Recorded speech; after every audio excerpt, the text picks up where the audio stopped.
Hvernig finnum við helming eða þriðjung? Að finna helming bara að deila með tveimur, að skipta ykkur í tvennt. 48 deilt með tveimur eru 24. Það nú svo sem einfalt. Hvað ef við erum ekki með tölur? Hvað ef við erum með bókstafi eða stæðu?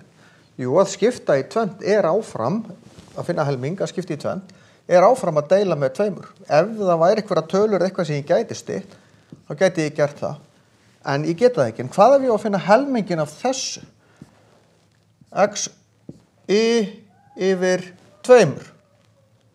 Jú, þá fer ég að deila með tveimur. En það að deila með tveimur það sama og að margfalda með hálfum. Því að munið, ég get gert svona og snúið þá breytist í margföldun. Og þá fæ ég x yfir 4. Þegar við deilum með tveimur það sama og margfalda með hálfum. Finna þriðjung. Deila með þremur. Ég bara skiptis í þrennt, get ég stytt, athuga það, nei, get það ekki, þá þetta svarið. Ef ég á að finna þriðjung af þessu,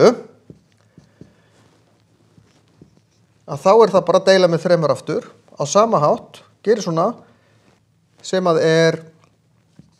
í öðru pi yfir þremur sinnum 1/3 sem í öðru pi yfir 9, get ekki stytt.